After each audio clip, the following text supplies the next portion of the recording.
can help you or your family. Jenny Cornell and Katie Olrud are both here from Northland Health Centers to fill us in. Good morning, ladies. Good morning. I got to say this. Katie sat down and I said, Olrud, is that how it's pronounced? She said, yeah. And she said, you did good. And I said, well, John Olrud, I remember him as a baseball player. She goes, that's my cousin. So we invited Jenny to lead. We were going to just talk baseball here, but we're going to talk about the subject at hand, which is a fairly new program at Northland Health Centers. I want to start with you, Jenny, and what was it about adding this program that you thought was so important? The need in the community. We have such a need in Bismarck and the surrounding communities, especially outside of Bismarck.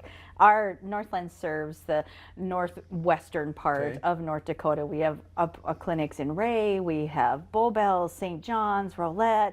So we're kind of in that northwest corner of North Dakota, and the shortage for substance use treatment is substantial in these rural areas in North Dakota. So we really wanted to add to that into our service line. Okay, Katie, you are a licensed addiction counselor. Yes. What are some of the things that you personally will be dealing with and offering people? So I can do chemical dependency evaluations, court-ordered evaluations, such as for a DUI.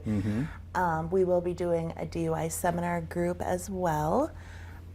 There's the level 1 adult adolescent outpatient services, and then it's called a level 2.1 adult or adolescent outpatient.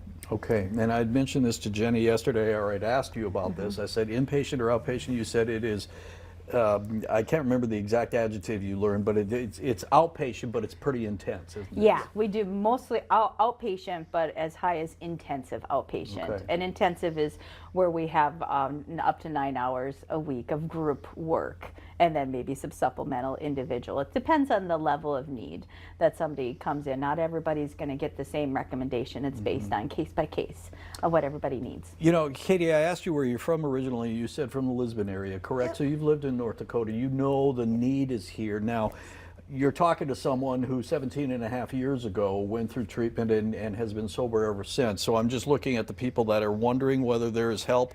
There is help and there's hope, and I think that's why these ladies are here to talk about the new program. Talk to me about the communities that you're going to be in, because there's also some telehealth that you'll be doing. Yeah, so I think it's really important to offer the telehealth services to meet those needs and kind of crush those barriers, especially with rural communities. So being able to offer telehealth is a huge importance with addiction counseling. Is there any research behind that as far as how telehealth, how successful that can be as opposed to in person, or you know, when you're face to face with a counselor or something like that?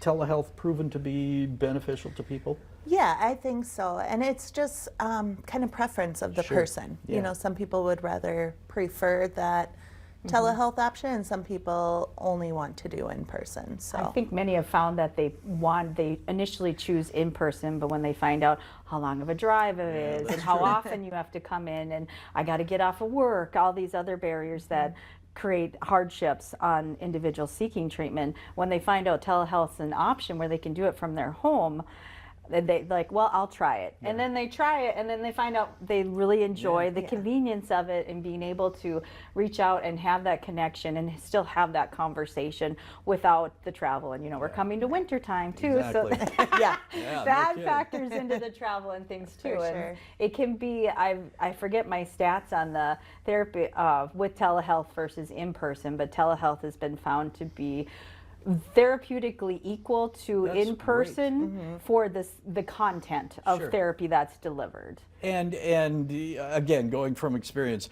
your mindset has to be right going into it. If you're going into it because someone else told you to or made you to, it's a little more difficult than if you say, you know what, it's time.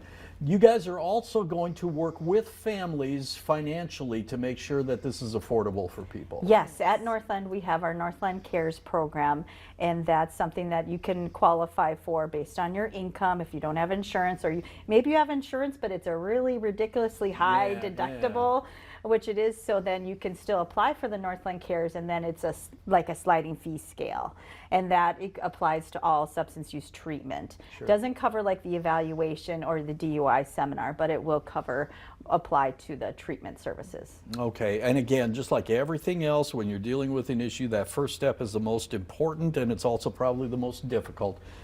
So how do they get a hold of you if somebody says, you know what, I'm ready? Give us a call at the phone number listed, walk in. I'm available for walk-in appointments as well. So Yes. That sounds great. Help is available. Take Yes. advantage of it. All right.